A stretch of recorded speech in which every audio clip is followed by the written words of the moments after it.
Yes, student. Good morning. Your parent CP Sharma Dev. Actually, we are on the last exercise of arithmetic progression, or you can say this is the optional one. So, कुछ student पूछते हैं sir ये optional करनी है नहीं करनी है. My dear student, आपको ऑप्शनल ही नहीं करनी है, कुछ एक्स्ट्रा भी करना है, काफ़ी कुछ. इस NCERT is not sufficient for the board examination. क्योंकि बोर्ड है तो बोर्ड के लिए थोड़ा प्लस जाना पड़ेगा. You have to go for the RD Sharma. So don't ask this question तो ऑप्शनल करनी है, definitely you have to do it. Okay, तो we are going to explain the exercise 5.4, that is the optional of arithmetic progression. So you'll see there are the some different question, conceptual question, but one thing I'm repeating for you, only the concept should be clear. Only the concept should be clear. If you have the idea about the basics, then you can easily solve. So let's start. चलिए आइए start करते हैं. Hello students, we are going to start the exercise 5.4. AP optional है आपका और ये last exercise है. Question number 1 I am reading for you. This is the NCERT question. Which term of AP 121, 117, 113 is the first negative term? So first of all, we are going to start the solution. First of all, I am writing the AP as given in the question. So 121, 17, 113 and so on. It's very clear. A is equal to 121. Okay. D is equal to what? 117 minus 121 minus 4. AP दे रखी है तो A की जगह निकालेंगे. अब आपसे कहा गया विच टर्म, तो हमने कहा nth टर्म. nth टर्म भी फर्स्ट नेगेटिव टर्म. नेगेटिव मतलब दिस सीक्वेंस जो है डिक्रीजिंग ऑर्डर में है. -4 हम ऐड करते जा रहे हैं इसके अंदर से. एवरी टाइम -4 ऐड कर रहे हैं, ध्यान रखना. 121 में ऐड कर रहे हैं -4, तो हमें मिल रहा है 117. ऐसे आगे बढ़ रहे हैं. ओके, तो nth टर्म हमने फाइंड किया. तो this is a plus n minus 1 into d. The value of a and d are putted here. So on after solving we get 121 minus 4n plus 4. on solving 125 minus 4n. okay, let an is equal to 0. अब आप कहेंगे sir first negative term चाहिए, अब zero क्यों चाहिए? My dear student, zero जब term आएगा उसके बाद ही तो नेगेटिव स्टार्ट होंगे. बट हाँ, ऐसा मैंडेटरी नहीं है कि सीक्वेंस में जीरो आए, तो हो सकता है जंप मार के निकल जाए कभी कभी. ओके, तो कोई बात नहीं, देखते चेक करते हैं. Let an is equal to 0 be a put है, तो 125 minus 4n is equal to 0. Is that okay? On n is equal to कितना होगा? 125 डिवाइडेड बाई 4. आप सॉल्व कर लें, जानते हैं इन चीज़ों को. तो 31.25 ये तो करता है कि इस सीक्वेंस के अंदर, इस सीक्वेंस AB के अंदर जीरो कहीं भी नहीं आता, क्योंकि n एक इंटीजर नहीं है.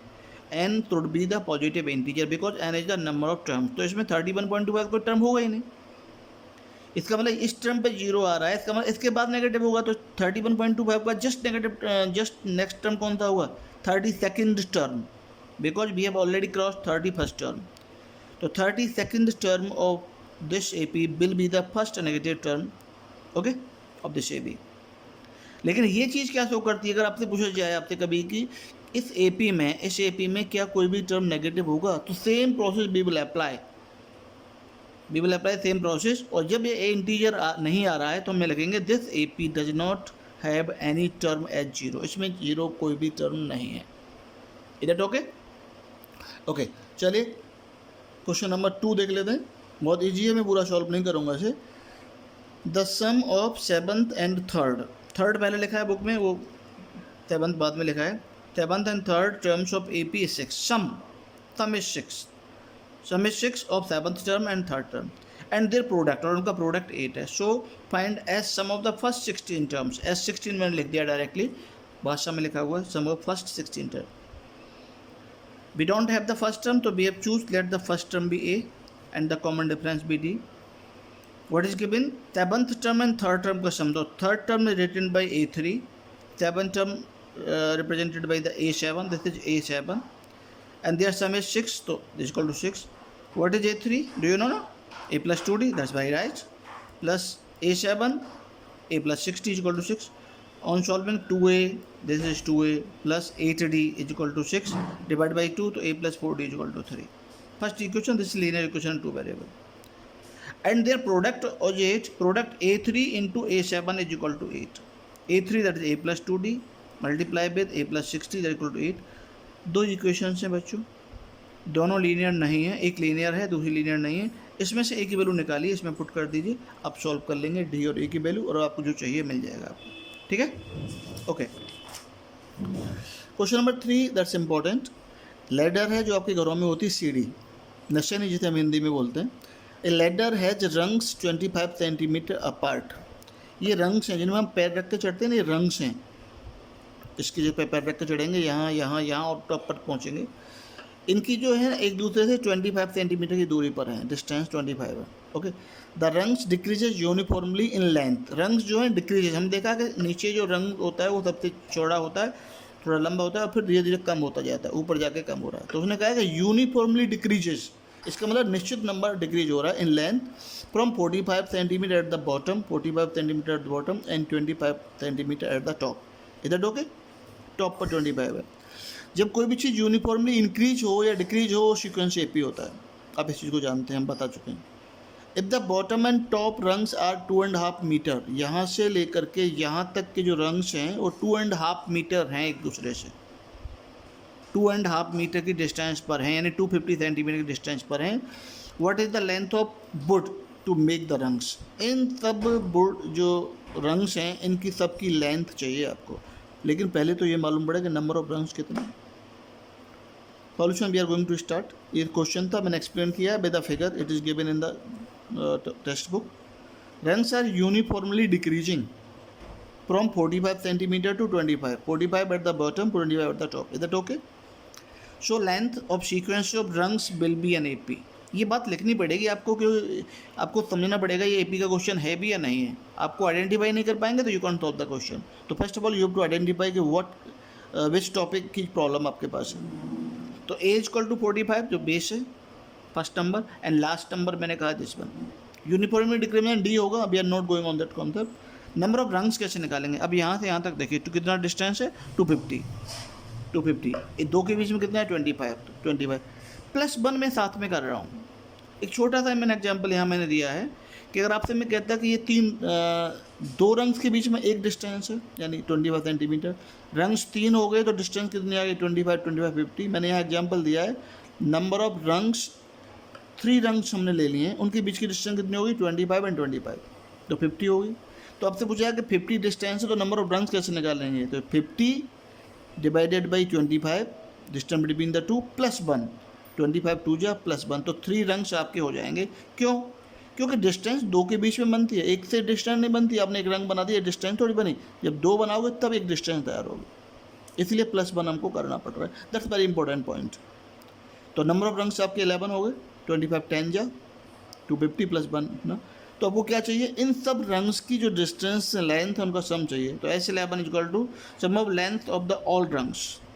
ओके, तो S11 is equal to 11/2 n/2 a plus l, n/2 11/2 हो गया, a इज 45 और this is l 25। On solving this is 70, 40 20 60 plus 7 10 70 divided by 2, that is 35. So 385 centimeter wood is required to make these all rungs. Okay, तो ये सारे questions हैं that are very important. They are the practically daily life questions हैं, तो you can do much better. Okay, खुश रहिए, मुस्कुराते रहिए। Thank you. ओके भाई, CP Sharma Dev with you, and we are solving the optional exercise AP for the class 10th mathematics. Okay, question number 4 है, very important है, आपकी text book का है, मैंने लिखा है यहाँ पर, you can see here the houses in a row are numbered from 1 to 49। एक रो में एक रो है, उसमें हाउसेस नंबर स्टार्ट हुए हैं 1 2 3 और एंड हो रहे हैं 49 पे। तो आप देख सकते हैं sequence of the numbers in the row of the houses are in AP। Houses number क्या है बेटा? Houses number are 1 2 3 up to 49। तो इट इज AP। कहीं भी नहीं लिखा इसमें, इट इज एन AP है। तो व्हाट इज A है बच्चों? A is equal to 1। What is D here? Again 1। Okay, उसने कहा है कि so that there is a value x, एक x वैल्यू है, यानी x नंबर का एक हाउस है यहाँ पर कोई भी एक्स नंबर के हाउस है, टच दैट इस तरीके से है, the sum of the numbers of houses preceding the house number x. इस एक्स से पहले जितने भी हाउसेस हैं उन सब का सम, उससे पहले इनका सम। इट मीन अगर ये एक्स है तो यहाँ तक कितने हाउसेस होंगे ये जानने के लिए ज़रूरी है कि अगर मान लो इसको मैं 20 नंबर दे दूँ, इस हाउस को 20 नंबर दे दूँ, तो इससे पहले x की वैल्यू में 20 यूज कर लूँ तो x कितने पहले हाउसेस होंगे 19, यानी एक कम। इसका मतलब अगर x हाउसेस उससे पहले कितने हाउसेस होंगे x-1। तो उन सब का sum number x, the houses, sum of the number of houses preceding the houses number x is equal to, यानी इन सब का sum is equal to the sum of the number of the houses following it, यानी इसके बाद के। तो ये इम्पोर्टेंट है। तो मैं आपके लिए समझाने के लिए एक रफली आइडिया देता हूँ कि हाउसेस नंबर अगर हम 20 मान लें, यहाँ पर x की वैल्यू हम कहते हैं 20, तो ये कहना चाह रहा है कि यहाँ से यहाँ तक आपके हाउसेस हुए 19, उन सब का सम। एस में I am using because this is sequence is AP। इसके बाद का सम कैसे निकालें? इसके बाद का सम निकालने का बच्चों तरीका क्या है कि यहाँ से यहाँ तक का मैं सम निकाल लूँ। यहाँ तक हाउसेस आपके 49 है तो S49, तो S49 में से मैं क्या माइनस करूं कि यहाँ के हाउसेस का सम आ जाए, यानी यहाँ तक कितने हाउसेस थे आपके 20 थे ना, तो S20 में माइनस कर दूं S20। ये कॉन्सेप्ट बहुत इंपॉर्टेंट है, अगर ये क्लियर नहीं हुआ तो क्वेश्चन नहीं हो पाएगा। मैंने कहा कि X एक हाउस है, उसका नंबर 20 है, ओके। मैंने 20 नंबर दे दिया, मान लिया it's not the answer but 20 मान लिया। तो उससे पहले किसने हाउस होंगे 19, तो 19 का सम हो गया S19। उसके बाद के हाउस का सम कैसे निकालेंगे? तो हमने टोटल का हाउस का सम निकाला S49 और उसमें से कहाँ तक का माइनस कर दिया 20 तक का S20। तो हमने x जब 20 माना, 20 को हमने x मान लिया, 20 नंबर माना, तब ऐसी पोजिशन बन रही है। अगर हम x रखते हैं 20 की जगह पर तो ये हो जाएगा SX-1, एक कम है, ये S49 है और ये SX है। अगर x को आप 20 मान लें, क्योंकि x is equal 20 is equal to हम x पुट कर रहे हैं। तो इम्पोर्टेंट ये बात समझने की है। So according to question SX-1 is equal to S49 minus S20। इसे थोड़ा पहले एक लाइन लिखनी पड़ेगी, let house numbered be x. एक हाउस नंबर x है जो हमने यहाँ माना गया, ये हमने समझाने के लिए माना था, आपका एग्जैक्टली नहीं है। तो अकॉर्डिंग टू क्वेश्चन ये कंडीशन बनी। ये आपकी टेक्स्ट बुक में हिंट दे रखी है लेकिन यहाँ नहीं दे रखी होगी आपको, तो ये आपका x हो गया। इसको इधर ले आए तो SX-1 plus SX is equal to S49। यहाँ थोड़ा सा कन्फ्यूजन था, हुआ है, आपको हो रहा होगा। देखो हाउसेस नंबर थे, बंदे 49 तक, ओके। एक ये AP हो गया हमारा, हमने लिख दिया यहाँ पर। हमने कहा एक नंबर हाउस X है, उससे पहले के हाउसेस का सम और उसके बाद के हाउसेस का सम इक्वल दे रखा है, तो उससे इक्वेशन अगर x है तो उससे पहले हाउसेस होंगे x-1, उनका सबका सम इज इक्वल टू, उसके बाद के लिए हमने निकाला इस टोटल के सम में से S49 हो गया टोटल, और x तक का माइनस कर दें तो SX, ये x है आपका, ठीक है। अब इसको सॉल्व करना है। ये आपका टेक्स्ट बुक में आपकी हिंट दे रखी है लेकिन पेपर में नहीं आएगी बेटा हिंट। अब इसको सॉल्व करने का तरीका क्या है? SX- का फॉर्मूला क्या होगा? x-1/2 2a 2 × 1 plus n-1, n आपका यही है, x तो यही हो गया, x-1 × d आपका 1। SX कैसे हो गया? xn हो गया ये, यानी x/2 2a यानी 2 × 1 क्योंकि a की वैल्यू 1 है, x-1 यानी n-1 इंटू डी की वैल्यू 1 है, इज इक्वल टू S49, वही 49/2 2a 2 × 1 प्लस 49 - 1 × 1। मैंने कहीं पर भी सबके फॉर्मूले लगाए अलग अलग। देखिए इस टर्म में अपॉन में 2 है, इस टर्म में अपॉन में 2 है, इस टर्म में अपॉन में 2 है, तो multiply by 2, multiply by 2। On में लिख देता हूँ आपके लिए, ऑन मल्टीप्लाइंग इक्वेशन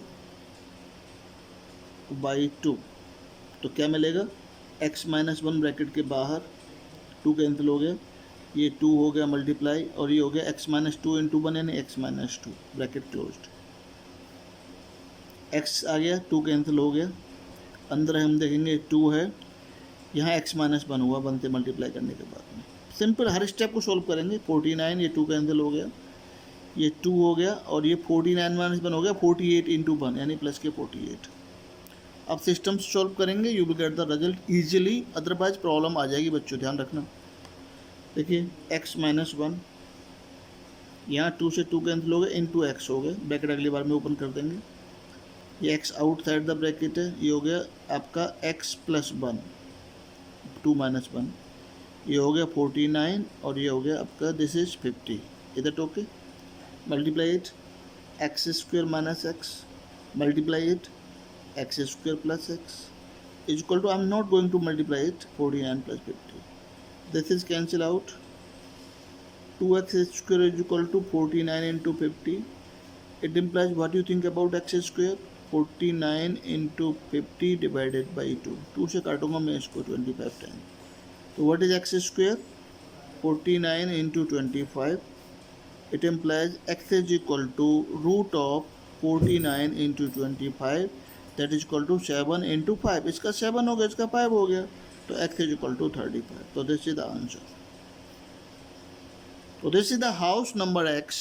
यहाँ देखो रूट निकालने का इजी वे है, मल्टीप्लाई में आप कैसे निकालते हो रूट, फैक्टराइज करते 7 इंटू 7, 5 इंटू 5, तो 7 is outside from the square root symbol and 5 is again outside, तो 35 एक नंबर ऐसा होगा हाउस नंबर जिससे पहले के हाउसेस का सम और उसके फॉलोइंग यानी बाद के हाउसेस का सम इक्वल होगा। तो this is the very important question, but this concept is very important, आपको ये समझना पड़ेगा और इजी वन बाय स्टेप करिए, बहुत जल्दबाजी आप करेंगे तो आपको प्रॉब्लम आ जाएगी। ठीक है, तो ये चैप्टर नंबर 5 कंप्लीट हो गया 10th क्लास के लिए। यूट्यूब चैनल मेरे बेस्ट स्टार पर अवेलेबल है, आप अपने दोस्तों के साथ भी शेयर कर सकते हैं और आप भी इसे देखिए और इस चैप्टर को कंप्लीट करिए, यानी ऑप्शनल कुछ क्वेश्चंस में AP के और भी कराऊंगा आपको एक्स्ट्रा। ठीक है, तब तक बने रहिए हमारे साथ और मुस्कुराते रहिए। Thank you.